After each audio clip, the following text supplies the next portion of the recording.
Hi friends, welcome back to my channel. మీరు కనుక నా ఛానల్ ఫస్ట్ టైం చూస్తున్నారా అయితే సబ్స్క్రైబ్ చేసుకోండి. అలాగే పక్కన ఉన్న బెల్ ఐకాన్ని క్లిక్ చేసేయండి. ఫ్రెండ్స్, నచ్చినట్లయితే ఒక చిన్న లైక్ ఇచ్చి ఎంకరేజ్ చేసేయండి. ఈరోజు ఎపిసోడ్ అయితే సూపర్గా అదిరిపోతుంది. ఇక్కడ స్కిప్ చేయకుండా మొత్తం చూడండి ఫ్రెండ్స్, అప్పుడే మీరు ఎంజాయ్ చేయగలుగుతారు. ఇక ఎపిసోడ్లోకి అయితే వెళ్ళిపోదాం. ఎపిసోడ్ స్టార్ట్ అవగానే రాజ్ తెచ్చిన బిడ్డ ఇక నిద్రపోయి ఒక్కసారిగా ఉలిక్కి పడి లేచి ఏడుస్తూ ఉంటాడు. అలా ఏడుస్తూ ఉంటే రాజ్కి ఎలా ఓదార్చాలో అస్సలు తెలియక ఇక భుజం మీద వేసి అటు ఇటు తిప్పుతూ ఉంటాడు. ఇక ఇంతలో కావ్య వస్తుంది. ఇక కావ్య కృష్ణయ్య దగ్గర ఇక తన మనసులో ఉన్న బాధనంతా కృష్ణయ్యతో చెప్పుకొని ఇక పైకి రావడంతో ఇక బాబు అయితే గుక్క పట్టి ఏడుస్తూ ఉంటాడు. రాజ్ ఇక ఎంత ఓదార్చినా కూడా ఏడుస్తూనే ఉంటాడు. ఇక వెంటనే ఇక రాజ్ దగ్గర నుంచి ఆ బాబుని లాక్కుంటుంది కావ్య. లాక్కొని ఇక గబా గబా పాలు తీసుకొని వచ్చి ఇక పాలు పట్టించి ఇక బాబుని ఇక నిద్రపుచ్చుతుంది. అది చూసి రాజ్ మనసు చాలా సంతోషపడుతుంది. రాజ్ ఇక ఏమి అనలేక తల ఉంచుకొని అలానే నుంచుని ఉంటాడు. ఇక బాబుని షోల్డర్ మీద వేసుకొని అటు ఇటు తిరుగుతూ ఇక ఆ బాబుని అయితే మంచిగా నిద్రపుచ్చి మంచం మీద వేస్తుంది.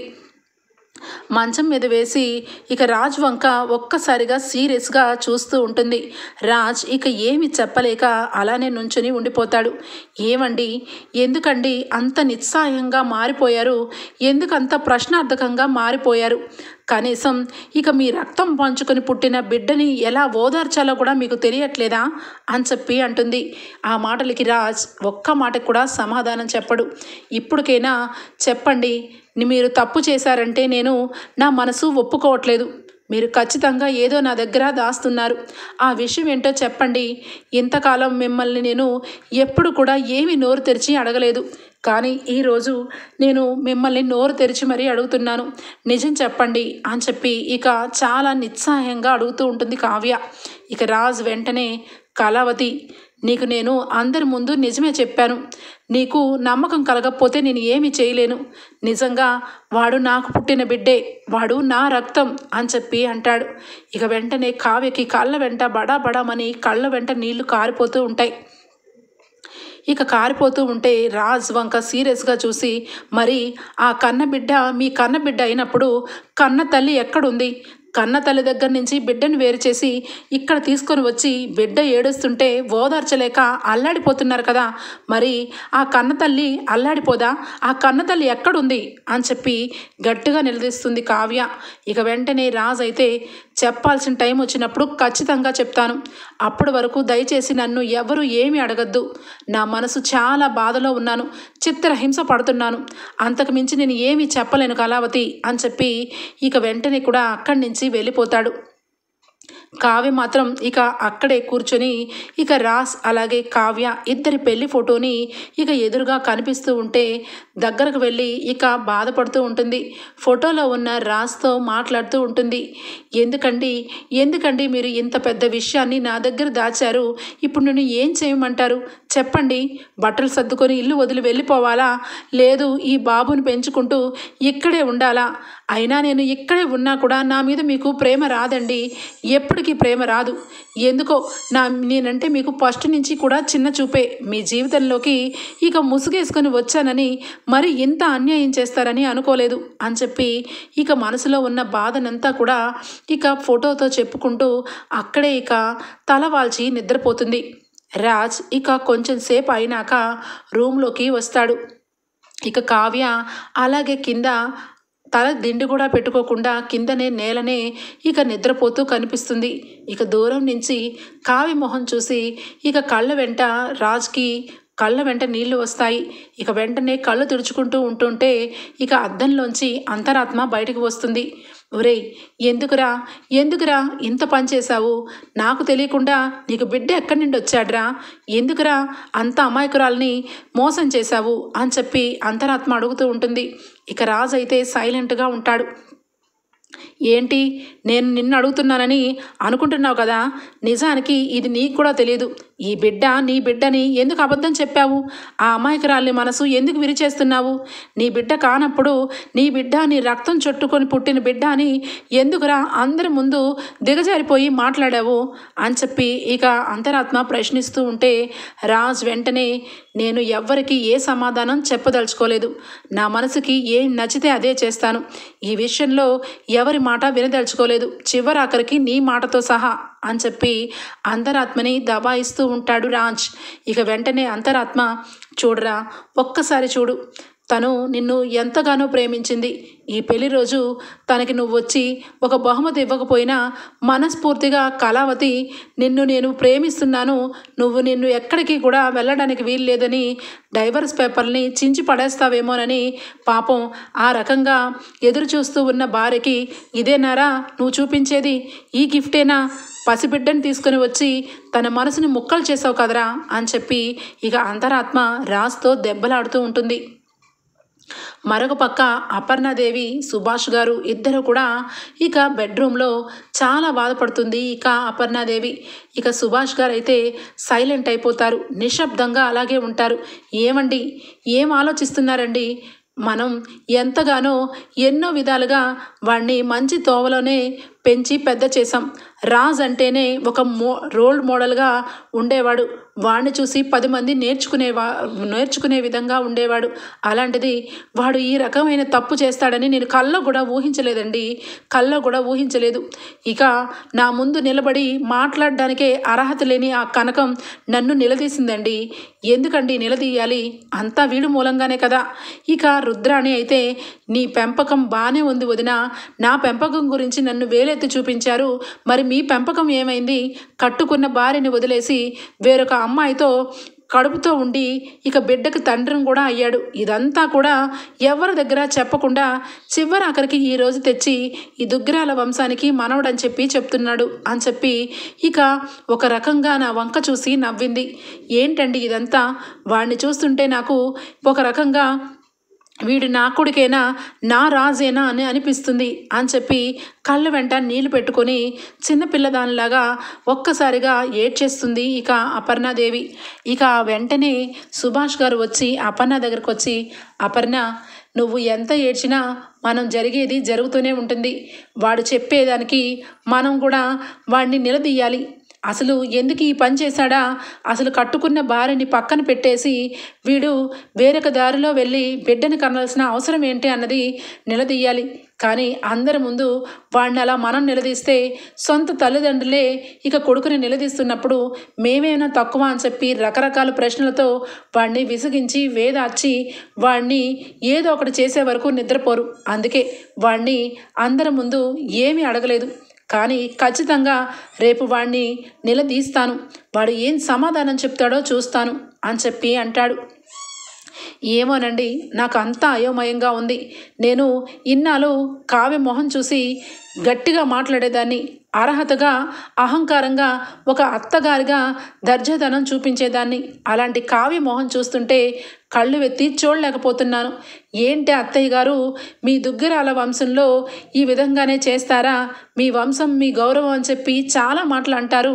అలాంటిది మరి నా జీవితాన్ని పాడు చేసే హక్కు మీకు ఎక్కడిది అని చెప్పి నిలదీసినట్టు అనిపిస్తుంది.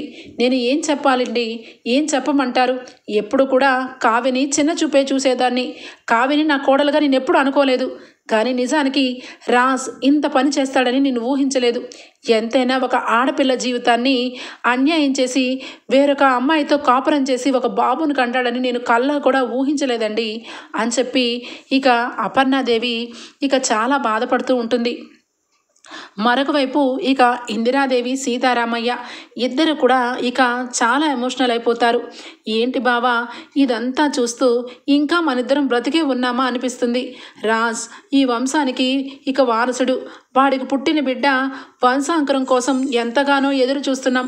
అలాంటిది ఇప్పుడు అది కూడా వాడి పెళ్లి రోజు అయిన మొట్టమొదటి సంవత్సరమే ఇక ఒక పసిబిడ్డను తెచ్చి వీడు నా రక్తం అని చెప్పి వాడు చెప్పడానికి వాడికి నోరు ఎలా వచ్చింది అని చెప్పి ఇక ఇందిరాదేవి సీతారామయ్య దగ్గర బాధపడుతూ ఉంటే, చూడు చిట్టి, మనం అంతా ఒకటి తలిస్తే దేవుడు ఇంకొకటి తలుస్తాడంటాడు. అలాగా ఇక మనం చేసేదేముంది చెప్పు, అంతా కూడా పిల్లల జీవితాలు వాళ్ళకు వాళ్ళే శాసించుకుంటున్నారు, వాళ్ళ రాతలు వాళ్ళే మార్చుకుంటున్నారు. రాజుని నేను ఎంతగానో నమ్మి నా వంశానికి సంబంధించిన ఆస్తులు అంతస్తులు అన్నీ కూడా వాడి చేతుల్లోనే పెట్టి జీవితాంతం వాడి చెక్కు చేతల్లోనే అందరికీ ఇక ఉండేలాగా చేద్దాం అనుకుంటే వాడే ఈ రోజుకి ఇంత పెద్ద తప్పు చేస్తాడని ఊహించలేదు అని చెప్పి ఇక సీతారామయ్య కూడా రాజు విషయంలో చాలా కోపంతో అలాగే ఆవేశంతో అంతకంత ఇక బాధతో ఆలోచిస్తూ ఉంటాడు. సరే బావా, ఈ టెన్షన్లన్నీ కూడా పక్కన పెట్టి ఈ పాలు తాగి ట్యాబ్లెట్ వేసుకో బావా అని చెప్పి ఇక పాలు తీసుకొని వచ్చి ఇస్తుంది. ఈ వెంటనే వద్దు చిట్టి, ఇంకా ఇదంతా చూసి నాకు బ్రతకాలనే అనిపించట్లేదు. ఈ మాత్రలు వేసుకొని నా చావుని పొడిగించుకుంటూ పోవడానికి ఇంకా నేను ఏం సాధించాలి? రేపటి రోజు ఈ విషయాన్ని కానీ టీవీ వాళ్ళకి కానీ తెలిసిందంటే ఇంటికి వచ్చి నలుగురిలో నన్ను లాగి నా గౌరవ మర్యాదలు ఎప్పటి నుంచో దాచిపెట్టుకున్న ఈ దుగ్గిరాల వంశానికి సంబంధించిన వంశవృక్షం మొత్తం కూడా కూలబొడిగేలాగా కుళ్ళబొడిచేలాంటి ప్రశ్నలతో వేధిస్తారు. దానికి సమాధానంగా నేను ఏం చెప్పాలి చిట్టి అని చెప్పి ఇక బాధపడుతూ ఉంటాడు. బావా, నేను ఎప్పుడు కూడా ఒకటే మాట అంటాను, ఏం జరిగినా మనం మాత్రం చూస్తూ ఊరుకోకూడదు. నా కోడలు ఇక అపర్ణాదేవి ఎన్నిసార్లు నేను ఏం చెప్పినా కూడా కావ్య విషయంలో కోడలు కానే కాదు, నా కోడలు కానే కాదని చెప్పి నా ముందే చాలాసార్లు అనింది. అప్పుడు నేను ఎప్పటికైనా రాజ్ మారుతాడు, రాజ్ మనసు మార్చేలాగా నేను చేస్తాను, కావ్య విషయంలో అన్యాయం జరగకూడదని నేను ఎన్నోసార్లు అనుకున్నాను. కానీ రేపటి రోజు కావ్యకి ఎలాంటి అన్యాయం జరిగినా ఊరుకోకూడదు బావా. ఇక కావ్యకి అండగా మనమే ఉండాలి. కట్టుకున్న భర్త ఆ విధంగా చేసినప్పుడు ఆ పాపం ఆ పిచ్చిదానికి మనమే తోడుగా నీడగా ఉండాలి. ఇంత జరిగినా కూడా నా భర్త మీద నాకు ఇక ఎలాంటి అనుమానం లేదు అమ్మమ్మ. ఖచ్చితంగా ఆయన తప్పు చేయరు, ఏదో జరిగింది, అదేదో బయట పెడితే ఇక నా భర్త నిజాయితీగా అందరి ముందు తెలుస్తాడని చెప్పి పిచ్చిదానిలాగా దేవుడి ముందు వేడుకుంటుంది. అలాంటి అమ్మాయి గురించి మనం ఆలోచించక తప్పదు.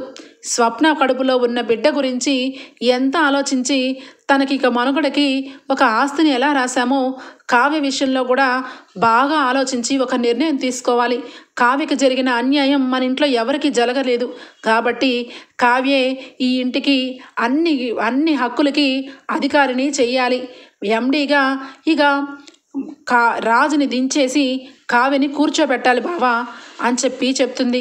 ఇక వెంటనే ఇక సీతారామయ్య సైలెంట్గా అవును చిట్టి, నువ్వు చెప్పిందంతా కూడా నిజమే. కావ్య విషయంలో మనం అంతకు తప్ప ఇక ఏమీ చేయలేము. రాజుని బలవంతంగా కావ్యతో కాపురం చేయించలేము. అలా అని చెప్పి కావ్యకి అన్యాయం చేయలేము. తన జీవితాంతము కూడా తను ఎప్పుడూ కూడా ఒక అందనంత దూరంలో ఒక హోదాలోనే ఉండాలి. మన దుగ్గిరాల వంశంలో కోడలికి ఎలాంటి అన్యాయం జరగలేదని పెద్దలుగా మనం నిరూపణ చేసుకోవాలి అని చెప్పి రేపే ఇంటి పత్రాలకు సంబంధించినవి ఆస్తులు అంతస్తులు అన్నీ ఇక మన చుట్టుపక్కల ఉన్న ఇక అన్ని ఆస్తులకి సంబంధించిన దస్తావేజులన్నీ తెప్పిస్తాను. కావ్యని ఫ్యాక్టరీలకి ఆఫీస్కి అన్నిటికీ రాజ్ హోదా నుంచి తప్పించి కావ్యని కూర్చోపెడతాను అని చెప్పి ఇక సీతారామయ్య చెప్తాడు. ఇక అందరూ కూడా రాజ్ చేసిన పని గురించి ఇంట్లో అందరూ రకరకాలుగా ఆలోచన చేసుకుంటూ ఉంటారు. ఇక రుద్రాణి రాహుల్తో అంటుంది, ఒరే రాహుల్, మనం ఎప్పటి నుంచో ఈ విధంగా జరగాలని ఎన్నోసార్లు ఎన్నో ప్లాన్లు వేశాం, కానీ ఏ ప్లాను వర్కౌట్ అవ్వలేదురా. కానీ ఆ దేవుడు మనల్ని కరుణించాడు. అందుకే రాముడు లాంటి రాజ్ ఇప్పుడు ఒక బిడ్డని తీసుకుని వచ్చి మనకి మంచి దారిని చూపించాడు. రేపు ఖచ్చితంగా మా వదిన రాజ్ని నిలదీస్తుంది. ఆ బిడ్డ విషయంలో ఏ నిర్ణయం తీసుకుంటుందో చూసి ఇక దానికి తగ్గ మనం ప్లాన్ వేయాలి. ఖచ్చితంగా దానిలక్ష్మిని గిల్లాను కాబట్టి దానిలక్ష్మి ఎట్టి పరిస్థితుల్లోనూ ఊరుకోదు. ఈ ఆస్తికి సంబంధించిన వారసుడు ఊరు పేరు లేని వాళ్ళకి పుట్టినప్పుడు నా కొడుకు జీవితం అన్యాయం అయిపోతుంది కాబట్టి ఈ ఆస్తి మొత్తం కూడా నా కొడుక్కే చెందాలని ఖచ్చితంగా దెబ్బలాడుతుంది. ఇక అదే అదునుగా ఇక మెల్లగా నాన్నని అమ్మని ఇద్దరిని కూడా రెచ్చగొట్టి ఎవరి ఆస్తుల్ని వాళ్ళకి చీల్చే విధంగా చెయ్యాలి. ఖచ్చితంగా రేపు అదే జరుగుతుంది. రాజ్ని ఇంట్లోంచి ఇక వీధిలోకి లాగేయడం ఖాయం. ఇక ఆ స్థానంలో నిన్ను కూర్చోపెట్టడం ఖాయంరా రాహుల్ అనగానే, మమ్మీ నువ్వు చెప్తుంటే నా మనసుకి చాలా సంతోషంగా ఉంది, కానీ ఎందుకో భయం కూడా వేస్తుంది. ఖచ్చితంగా రాజ్ తప్పు చేశాడా, లేదంటే ఇక కావాలని అలా అబద్ధం ఆడుతున్నాడా, ఏమీ అర్థం కావట్లేదు అనగానే, అలా ఎలా అబద్ధం చెప్తాడురా రాజ్ చిన్నప్పటి నుంచి నేను చూస్తూ ఉన్నాను. రాజ్ని 10 ఏళ్ల వయసు నుంచి నేను గమనిస్తూనే ఉన్నాను. వాడు ఎప్పుడు కూడా నిజమే చెప్తాడు, అబద్ధం చెప్పడు. అబద్ధం చెప్పిన వాళ్ళని సహించడు. అలాంటి రాజ్ బిడ్డను తీసుకుని వచ్చి నా రక్త సంబంధంతో పుట్టిన బిడ్డ అని ఎందుకు చెప్తాడు? ఖచ్చితంగా నిజమే అయ్యుండొచ్చు. కావ్యని ఇష్టపడి పెళ్లి చేసుకోలేదు కాబట్టి కావ్యని పక్కన పెట్టేసి మెల్లగా ఇంకొక అమ్మాయితో ఈ బిడ్డని కన్నాడు రాజ్. అందుకే అంత ధైర్యంగా ఇంటికి తీసుకొని వచ్చాడు. రేపో మాపో ఖచ్చితంగా రాజ్ ఇక ఆ బిడ్డకి తల్లిని కూడా తీసుకొని వస్తాడు. ఇంత జరుగుతుంటే ఇక దానిలక్ష్మి ఊరుకుంటుందా? దానిలక్ష్మి ఊరుకున్నా నేను ఊరుకుంటానా? ఖచ్చితంగా ఇంటిని ముక్కలు చేసేయడానికి రేపే ముహూర్తం పెట్టానురా అని చెప్పి ఇక చంకలు గుద్దుకుంటూ ఇక శాడిజంగా తన ఒంట్లో ఉన్న మొత్తం ఐడియాలని బట్టబయలు చేస్తూ ఇక ఖచ్చితంగా రేపు జరిగే విషయం కోసం ఇక గోతిగాడు నక్కలాగా వెయిట్ చేస్తూ ఉంటుంది రుద్రాణి. ఇక మార్నింగ్ అవుతుంది. రాజ్ ఇక బిడ్డతో పాటు పక్కనే పడుకొని ఆదమరిచి నిద్రపోతూ ఉన్నాడు. వెంటనే ఇక కావ్య కింద నుంచి ఇక బిడ్డ కదలికలని గమనించి వెంటనే ఇక లేచి బిడ్డకి ఎవరైనా దేవుడితో సమానం, ఈయన తీసుకొచ్చాడని ఈ బిడ్డ మీద నేను కోపం చూపిస్తే అంతకంటే ఇక పాపం ఏమీ లేదు. పాపం రాత్రి ఎప్పుడో పాలు తాగించాను, ఇప్పటి వరకు ఏమీ తినలేదు. వాడి కోసం మళ్ళా పాలు తీసుకుని వస్తానని చెప్పి కావ్య ఇక కిందకి కిచెన్లోకి వచ్చి ఇక బాబు కోసం పాలు కాస్తూ ఉంటుంది. ఇంతలో అక్కడికి ఇక అనామిక వస్తుంది. రుద్రాని అనామిక ఇద్దరు సైగ చేసుకొని, ఎవరికి కావ్య పాలు? ఆ బాటిల్ ఏంటి? ఇక నీకు కాని కొడుకుకి పాలు పోయడానికి తీసుకొని వెళ్తున్నావా? అయినా నువ్వేంటి ఎంత ఘోరం చేసిన రాజుని ఒక్క మాట కూడా అనకుండా పైగా పెచ్చు ఆ బిడ్డకి తల్లి అయిపోదామని పాలు కూడా అందిస్తున్నావా? ఉండొచ్చు, ఎంతవరకు కొంచెం ఉండొచ్చు, కానీ ఇంత మితిమీరిన మంచితనం ఉందంటే ఆలోచించాల్సిందే అని చెప్పి రుద్రాని అంటూ ఉంటుంది. ఆ మాటకి కావ్య ఇక సీరియస్గా చూస్తూ, అందరూ మీలా ఉండరండి, ఖచ్చితంగా పసిబిడ్డల్ని దేవుడితో సమానంగా చూస్తారు. ఎవరైనా పెద్దవాళ్ళైనా పసిపిల్లలైనా ఒకటే, వాళ్ళకి ఏమీ తెలీదు. వాళ్ళ ఆకలి తీర్చే బాధ్యత ఇక అందరి మీద ఉంటుంది. నేను ఇక నా కళ్ళారా బాబు ఏడుస్తున్నాడు కాబట్టి తీసుకొని పాలు తాగిస్తున్నాను, అందులో తప్పే ఉంది? అందులో మీకు ఏ నారార్థం కనబడింది అని చెప్పి ఇక కావ్య అంటూ ఉంటే, అయ్యో ఆంటీ, మీరు ఇంకా ఏం ఆలోచిస్తున్నారు?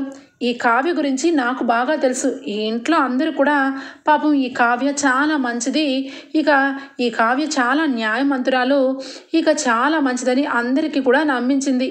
కానీ నేను మాత్రం ఎప్పుడు కూడా ఈ కావ్యని నమ్మలేదు. ఇప్పుడు కూడా ఎవరైనా కావ్యక్క స్థానంలో ఉంటే ఇల్లు తీసి పందిర వేసి ఇంటిలోంచి బయటకు వెళ్ళిపోయేది. అలాంటిది ఇంకా గుట్టు చప్పుడు లేకుండా ఇక వేరెవరో భార్యకి పుట్టిన బిడ్డని ఇంటికి తీసుకొస్తే భర్తని నోరెత్తి ఒక్క మాట అనకుండా పైపెచ్చు ఆ బిడ్డకి పాలిస్తుంది అంటే ఇప్పటికీ అర్థం కాలేదా? తను ఎప్పటికి కూడా ఈ ఇంటికి కోడలుగా ఉండిపోవాలని ఆశ. ఎందుకంటే ఈ దుగ్గిరాల వంశంలో ఇక కోడలుగా ఉండిపోతే ఆస్తికి సంబంధించినవన్నీ కూడా ఆవిడ చేతిలో పెడతారని ఆమె ఆశ. అందుకే ఆ ప్రయత్నం. లేదంటే ఎవరైనా కూడా ఈ రకంగా చేస్తే ఎవ్వరూ ఉండలేరు. ఎంత సిగ్గు శరం లేనా అసలు తల ఎత్తుకొని తిరగలేరు అని చెప్పి ఇక అనామిక కావ్య మనసుని బాధ పెడుతూ ఉంటుంది. ఇంతలో ఇక అపర్ణాదేవి అలాగే దానలక్ష్మి ఇందిరాదేవి మెల్లగా అందరూ వస్తారు. ఇక వాళ్ళందరినీ చూసి ఇక అనామిక అలాగే రుద్రాని సైలెంట్ అయిపోతారు. ఇక దానలక్ష్మి వస్తుంది. వచ్చి ఎవరికి పాల బాటిలు అని చెప్పి అనగానే ఏంటి ఆ బాబుకేనా అసలు నీకు బుద్ధుందా? అయినా ఈ ఇంట్లో రాజ్ ఒక బిడ్డని ఇంటికి తీసుకుని వస్తే ఆ బిడ్డ ఎవరికి పుట్టారు, అసలు ఈ దుగ్గిరాల వంశానికి ఆ బిడ్డ ఎలా వారసుడు అని చెప్పి ఎవరు నిలదీసినా నిలదీయకపోయినా భారీగా నువ్వు నిలదీయాలి. అలాంటిది నిలదీయకుండా పాలు కలుపుకుంటూ వెళ్తావా? అంటే అర్థం ఏంటి? ఖచ్చితంగా ఈ ఆస్తి నీకే మాత్రమే చెందాలి. నీ భర్త వైపు నుంచి నువ్వు ఉంటే నీ భర్త నిన్ను ఏమీ అనకుండా ఈ ఆస్తి అంతా నీ చేతికి చిక్కేలాగా నేగ్గా నువ్వు పిల్లడికి పాలు కలుపుతున్నావా అని చెప్పి అంటుంది ధాన్యలక్ష్మి. అత్తయ్య గారు ఏం మాట్లాడుతున్నారు? పసిబిడ్డ ఆకలితో ఇక బాధపడుతుంటే చూడలేక పాలు తీసుకుని వెళ్ళిస్తున్నాను. దీని వెనకాల ఇంత అంతరార్థాలు ఉంటాయని నాకు తెలీదు అనగానే ఇక వెంటనే అపర్ణాదేవి వస్తుంది. ఇక వెంటనే కావ్య అని చెప్పి పిలవగానే ఏంటి అత్తయ్య గారు అనగానే నేను ఒక మాట చెప్తాను, ఆ మాట ప్రకారం ఖచ్చితంగా ఉంటే ఉండండి, లేకపోతే వినకండి. కానీ ఈరోజు నేను చెప్పే మాటలు మాత్రం ఖచ్చితంగా చేసి తీరాలి. ఈ ఇంటి దుగ్గిరాల వంశానికి పెద్ద కోడలుగా నేను ఒక నిర్ణయాన్ని తీసుకోబోతున్నాను అని చెప్పి అనగానే ఇక వెంటనే ఏంటి అత్తయ్య గారు అని చెప్పి ఇక కావ్య అనగానే ఆ పాల బాటిల్లో పాలు తీసి పక్కన పడేసి, ధాన్యలక్ష్మి అన్నమాట 100కి 100% కరెక్టే. వాడు రాజ్ ఒక బిడ్డను తీసుకొని వచ్చి ఈ ఇంట్లో వాడిని చుట్టూ తిప్పుతూ ఉంటే చూస్తూ వాడికి పాలు తాగించడానికి నేనేమి ఇక ఎక్కడి నుంచో రాలేదు. ఈ ఇంటిలో ఒక గౌరవం, ఒక మర్యాద, ఒక మన్నన తగలడ్డాయి. దాని ప్రకారమే ఎవరైనా నడుచుకోవాలి. వాడు ఆకలిగా ఉందని ఈరోజు పాలు తాగిస్తావు, రేపు అమ్మ కావాలని ఏడుస్తే అమ్మని తీసుకుని వెళ్ళి ఇస్తావా చెప్పు అని చెప్పి ఇక కావ్యని దబాయిస్తుంది ఇక అపర్ణాదేవి. ఇంతలో రాజ్ ఇక బాబు ఏడుస్తూ ఉంటే ఓదార్చుకుంటూ ఇక పైనుంచి కిందకి నడుచుకుంటూ వస్తాడు. ఇక వెంటనే వంటగదిలోకి వెళ్ళి పాలు తీసుకోబోతుంటే ఆగు రాజ్ అని చెప్పి అంటుంది అపర్ణ. ఇక వెంటనే రాజ్ అక్కడే ఆగిపోయి ఉంటాడు. ఇదిగో రాజ్, నువ్వు ఏం చెప్పావో ఏం చేస్తున్నావో నాకు అనవసరం. మర్యాదగా ఆ బిడ్డని తీసుకొని వెళ్ళి కన్న తల్లికి అప్పచెప్పేసుకొని ఇంటికి రా అని చెప్పి అంటుంది. ఇక కుటుంబ సభ్యులందరూ కూడా రాజ్ ఏం సమాధానం చెప్తాడా అని చెప్పి అలానే వెయిట్ చేస్తూ ఉంటే రాజ్ ఇక వెంటనే అదేంటి మమ్మీ, బిడ్డని అలా ఎలా ఇస్తాను? బిడ్డని చూస్తూ చూస్తూ తండ్రి లేని అనాథని చేయలేను అనగానే అవునా, తండ్రి లేని అనాథని చెయ్యవన్నమాట. అంటే ఈ ఇంటికి ఉన్న పరువు మర్యాద గంగల పాలు అయిపోయినా పర్వాలేదు, ఎవరు వచ్చి మన ఇంటిని ఎన్ని మాటలన్నా పర్వాలేదు, కానీ ఆ బిడ్డని మాత్రం నువ్వు అనాథన చేయలేవు. అసలు నువ్వు ఏం మాట్లాడుతున్నావు? ఈ ఇంటిలో నీకంటూ ఒక విలువ ఉంది, ఆ విలువ అంతా కూడా మర్చిపోయి మాట్లాడుతున్నావా? ఆ బిడ్డ కన్నతల్లి దగ్గరికి వెళ్ళి ఇచ్చేసి రా, నేను మళ్ళా చెప్తున్నాను అని చెప్పి అనగానే కుదరదు మమ్మీ, ఖచ్చితంగా వీడు నా రక్తం పంచుకొని పుట్టిన నా బిడ్డ, వాడిని తీసుకెళ్ళి ఎక్కడో వదిలి రమ్మంటావేంటి? ఆ పని నేను చస్తే చెయ్యను అని చెప్పి రాజ్ అంటాడు. ఆ మాటకి వెంటనే ఏంటి రాజ్, ఏం మాట్లాడుతున్నావు నువ్వు? నీకంటూ ఒక భార్య ఉంది, నీ భార్యతో నువ్వు బిడ్డని కని ఆ బిడ్డని అల్లారు ముద్దుగా పెంచమని నా చేతిలో పెట్టు, వాడిని నా నెత్తి మీద పెట్టుకొని ఊరంతా ఊరేగుతాను, ఎందుకంటే వాడు నా మనవడని ఎవరికైనా చెప్పుకుంటాను. కానీ 1 సంవత్సర కాలం పాటు ఒక చీకటి కోణంలో ఒక బిడ్డని కని ఇంటికి తీసుకొని వచ్చి అందరి కళ్ళ ముందు వీడు నా రక్తం, ఈ వంశాంకరం అని చెప్పి నువ్వు చెప్తే అది అందరం మేము వింటామనుకుంటున్నావా? లేకపోతే ఆ బిడ్డకి అన్ని హక్కులు కల్పిస్తామనుకుంటున్నావా? నా మాట నువ్వు లెక్క చేయకపోతే నిన్ను నీ కొడుకుని వెలివేస్తాం. ఈ ఇంట్లో మీరు ఉండినా ఉండకపోయినా నేను చెప్పేదే శాసనం. ఈ బిడ్డకి ఈ వంశానికి సంబంధించిన ఏ హక్కు చెల్లదు. అలాగని నీకు ఇంటి పేరు కూడా దుగ్గిరాలనేది ఉండదు. నీకు పుట్టిన నీ రక్తం పంచుకు పుట్టిన ఆ బిడ్డకు కూడా ఉండదు. ఏం మాట్లాడుతున్నావు? ఆ బిడ్డని తీసుకెళ్ళి తిన్నగా ఎక్కడి నుండి తీసుకొచ్చావో అక్కడ వదిలేస్తే చాలా మంచిది, లేదంటే నీకు పుట్టిన నీ బిడ్డని ఇద్దరిని కూడా వెలివేస్తాను అని చెప్పి అపర్ణ అయితే స్ట్రాంగ్గా ఇక రాజ్కి కోటింగ్ ఇస్తుంది. చూడు మమ్మీ, నువ్వు ఎన్ని చెప్పినా ఎన్ని రకాలుగా మాట్లాడినా నా రక్తం పంచుకొని పుట్టిన నా బిడ్డని వదులుకోలేను. నా బిడ్డని ఎవ్వరూ చూడవసరం లేదు. నా బిడ్డకి మీరు ఎవ్వరూ కూడా సహాయం చేయని అవసరం లేదు. మీ ఇంటి పేరు కూడా నాకు నా బిడ్డకి అవసరం లేదు. మేమిద్దరం కూడా ఎక్కడైనా కూడా నా బిడ్డతోనే నా జీవితం అని చెప్పి రాజ్ అంతకింత సమాధానం చెప్తాడు. ఆ మాటలకి ఇక అక్కడే ఉన్న సుభాష్, ఇందిరాదేవి అందరూ కూడా రాజ్ మాటలకి షాక్ అయిపోతారు. ఒరే రాజ్, ఏం మాట్లాడుతున్నావురా? నీతో నేను చాలా మాట్లాడాలి, కానీ అసలు నువ్వు ఏం మాట్లాడుతున్నావో అర్థం కాక అలా నేను నుంచొని ఉండిపోయాను. ఏంట్రా నీ బిడ్డ? అసలు నువ్వు ఏం మాట్లాడుతున్నావురా? ఆ బిడ్డకి తల్లి ఎవర్రా? తల్లి లేకుండా నీకు బిడ్డ ఎక్కడి నుండి వచ్చింది? కట్టుకున్న భార్య ఉండగా వేరొక అమ్మాయితో ఇక కని తీసుకొని వచ్చి ఈ బిడ్డ నా బిడ్డ అని చెప్పి అంటున్నావే, మరి నిన్ను నమ్ముకొని పెళ్లి చేసుకొని సంవత్సర కాలం పాటు నీతో పాటే ఉన్న కావ్యని ఒక్కసారి చూడు. మరి కావ్య జీవితం ఏం కావును చెప్పు? అసలు నీకు ఇంత పని చేయడానికి మనసు ఎలా ఒప్పింది? నువ్వు తప్పు చేసి ఒక బిడ్డను కని ఆ బిడ్డ గురించే నీ జీవితాంతం కూడా ఇంటి పేరును కూడా వదలడానికి సిద్ధపడ్డావు. మరి కావ్య ఏం చెయ్యాలి? ఎవరి ఇంటి పేరుని చెప్పుకుంటుంది? ఎవరి భార్యని చెప్పుకుంటుంది? ఒక్కసారి కోడల మొహం చూసి చెప్పు అని చెప్పి ఇక అక్కడే ఉన్న సుభాష్ గారు అంటారు. సుభాష్ గారు అలా మాట్లాడుతుంటే రాజ్ వెంటనే ఇక తలదించుకొని ఉంటాడు. ఏంటండి, ఏమి మాట్లాడరేంటి? మీకు మీరు సమాధానం చెప్పారు. బిడ్డే మీకు ముఖ్యం, ఈ ఇల్లును వదిలినా వెళ్ళిపోతాను, లేకపోతే ఇంటి పేరు లేకుండా బ్రతుకుతాను, ఈ ఆస్తికి నాకు ఎలాంటి అవసరం లేదని మీరు చెప్పారు. మరి నా గురించి ఏంటండి? మరి నా గురించి ఏం ఆలోచించారు? మీరే కదా నా భర్త, మరి నేనేమని చెప్పుకొని బ్రతకాలి? మీతో పాటు వచ్చేయమంటారా? లేదంటే నేను ఇక్కడి నుంచి మా పుట్టింటికి వెళ్ళిపోవాలా?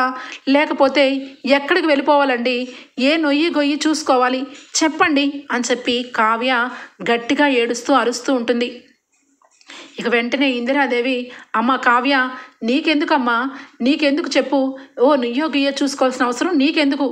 తప్పు చేసి వాడు ఒక బిడ్డను తీసుకుని వచ్చి ఆ బిడ్డతోనే నా జీవితం ఉంది, నా వెనక ఉన్న కుటుంబ సభ్యులు కానీ నా భార్య కానీ ఎవరు ఏమైపోయినా పర్వాలేదని వాడంత ధీమాగా చేతిలో కొండంత సాక్ష్యాన్ని పెట్టుకొని ఉంటే నువ్వెందుకు? ఏ దారి చూడాల్సిన అవసరం లేదు. ఈ ఇంటికి ఒక మర్యాద ఉంది. ఖచ్చితంగా ఎవరికి కూడా ఏ అన్యాయము ఈ ఇంటి వాళ్ళు చేయలేదు. చేస్తే గీస్తే నీ విషయంలోనే జరిగింది. ఏమండి, మనం రాత్రి మాట్లాడుకున్నాం కదా, ఆ మాటలు వీళ్ళందరికీ తెలిసేలాగా చెప్పండి.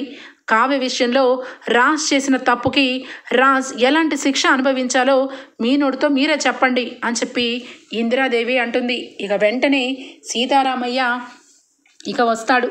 వచ్చి, రాజ్, ఇప్పుడు వరకు నువ్వు చెప్పిన ప్రతి ఒక్క మాట వింటూనే వచ్చాను, కానీ నువ్వు నోరు తెరిచి అసలు తప్పు ఎందుకు చేశావు, అసలు ఒక బిడ్డను తీసుకొని వచ్చి ఆ రకంగా నుంచొని ఆ బిడ్డతో నా జీవితం ఉందని ఇంత ఖండిగా చెప్తున్నావు అంటే ఖచ్చితంగా నువ్వు తప్పు చేసే బిడ్డని కన్నావు. అందుకే అసలు ఏం జరిగిందో నువ్వు చెప్పలేకపోతున్నావు. మరి నువ్వు చెప్పకపోయినా రేపటి రోజు ఎవరి దగ్గరైనా మేమైతే సమాధానం చెప్పాలి కదరా. అందుకే నేను ఒక నిర్ణయాన్ని తీసుకున్నాను. నీ భార్యని నువ్వు చాలా తేలిగ్గా పక్కన పెట్టి వేరొక అమ్మాయితో బాగానే జీవితం గడిపి ఒక బిడ్డకి తండ్రి అయ్యావు. మరి నిన్నే నమ్ముకొని వచ్చి నిన్ను పెళ్లి చేసుకున్నా మరి కావ్య జీవితం ఏం కావాలి? అందుకే ఈ ఇంటికి పెద్దగా ఈ ఇంటికి తీసుకోవాల్సిన నిర్ణయాన్ని నేను తీసుకున్నాను. రేపటి రోజు నుంచి ఆఫీస్కి నువ్వు వెళ్ళడానికి వీల్లేదు. ఒకవేళ వెళ్ళినా ఎండి స్థానంలో కూర్చోడానికి వీల్లేదు. అన్ని పవర్ ఆఫ్ పట్టా సంబంధించినవన్నీ కూడా కావ్య పేరు మీదే రాద్దాం అనుకుంటున్నాను. కావ్య జీవితానికి ఎంత ఇచ్చినా తక్కువే. తన జీవితాన్ని ఒక శూన్యంగా చేశావు, ఒక ప్రశ్నార్థకంగా మిగిల్చావు. ఆ అమ్మాయి జీవితం చూస్తుంటేనే చాలా బాధగా అనిపిస్తుంది. పెళ్లి రోజున ఏ భర్త అయినా ఏదైనా తీసుకొని వచ్చి భార్యకి సర్ప్రైజ్ అని చెప్పి చేతిలో పెడతారు. అలాంటిది కొండంత సాక్ష్యాన్ని, అది కూడా ఇక వేరొకరితో కన్న బిడ్డను తీసుకొని వచ్చి అందరి ముందు చూపించావు. వాళ్ళంతా చూసి కూడా ఇంకా కావ్య అలానే ఈ ఇంట్లోనే పరువు మర్యాద ఆలోచించి ఇంకా ఇక్కడే ఉంది. అలాంటి కావ్యకి అన్యాయం జరిగితే చూస్తూ ఉంటే ఆ దేవుడు కూడా మమ్మల్ని క్షమించడు. సుభాష్, ఇక పవర్ ఆఫ్ పట్టాకు సంబంధించిన పేపర్లన్నీ కూడా తీసుకురా అనగానే చాలా మంచి అభిప్రాయం తీసుకున్నారు, మంచి నిర్ణయం తీసుకున్నారు నాన్నగారు. నా మనసులో కూడా నాకు కూడా చాలా గిల్టీగా ఉంది. కోడలికి ఇంత అన్యాయం చేశాడు. నేను ఏం చెప్పాలో ఏం చేయాలో నాకు అర్థం కాలేదు. ఇక రేపటి నుంచి రాజ్, నువ్వు నీ బిడ్డ ఇక్కడికి ఉండడానికి వీల్లేదు. ఖచ్చితంగా ఇల్లు వదిలి వెళ్ళిపోతారో లేదంటే ఈ ఇంట్లోనే ఉంటూ ఒక మూల ఉంటారో మీ ఇష్టం. కానీ రేపటి నుంచి నా కోడలే అన్ని ఆఫీసులకి సంబంధించి ఎండి అని చెప్పి ప్రకటన చేస్తాడు. ఇక వెంటనే ఇంట్లో అందరూ కూడా దెబ్బకి షాక్ అయిపోతారు.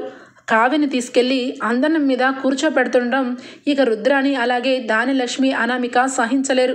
ముగ్గురు కూడా అలాగే మొహాలు తేల్చుకుంటూ చూస్తూ ఉంటే మరొక పక్క కావ్య, మామయ్య గారు, నేను ఈ ఆస్తులు అంతస్తులు వైభోగాల గురించి నేను పెళ్లి చేసుకోలేదు. నా భర్త నా జీవితంలో తోడుగా నీడగా ఉంటే చాలనుకున్నాను. కానీ అలాంటి నా భర్తని ఇంట్లో నుంచి వెళ్ళిపోమని నన్ను అందనం మీద కూర్చోబెడతానంటున్నారు. కానీ నాకు ఏమీ వద్దు మామయ్య గారు. నా జీవితంలో నేను నా భర్తని తప్ప నేను ఏమీ కోరుకోలేదు. అలాంటి భర్తే నా నుంచి దూరం అయిపోయినప్పుడు ఇంక నేను ఏ ఆఫీసులు చూసుకుంటూ ఏ అంతస్తుల మీద నేను ఉండాలి? నాకు నా భర్త నా పక్కన లేకపోతే నాకు గౌరవ మర్యాదలు ఎలా ఉంటాయి మావయ్య గారు అని చెప్పి ఇక కావ్య బోరుమని ఏడుస్తుంది. ఇక వెంటనే అపర్ణ వచ్చి, చూడు కావ్య, ఎప్పుడో ఏవో చాలా జరిగాయి. ఆ విషయాలన్నీ కూడా నాకు నా మనసులో ఎప్పుడు కూడా నీ మీద కోడలుగా నేను ఎప్పుడు అనుకోలేదు. నువ్వు నా కొడుకుని మోసం చేశావు, ముసుగేసుకొని వచ్చావని నిన్ను ఏ రోజు ప్రేమగా చూసుకోలేదు. కానీ ఈరోజు ఇంతమంది మధ్య చెప్తున్నాను, ఇక నాకు నువ్వు కూతురివి, కోడలివి కానే కాదు. నా ఒక్కగానే ఒక్క కొడుకు నిలువెత్తున ముంచేసి అందరినీ దగా చేసి మోసం చేసి ఎప్పుడో ఇంట్లోంచి వెళ్ళిపోయాడు అనుకుంటాను. ఈరోజు నుంచి కోడలవైనా కూతురువైనా నువ్వే, ఈ ఇంటికి నువ్వే వారసురాలివి అని చెప్పి కావ్యని దగ్గరకు చేర్చుకుంటుంది ఇక అపర్ణాదేవి. ఓకే ఫ్రెండ్స్, ఎపిసోడ్ అయితే ఇంతటితో ఎండ్ అయిపోతుంది. రేపటి ఎపిసోడ్లో కలుద్దాం ఫ్రెండ్స్. అంతవరకు bye, take care, thank you for watching.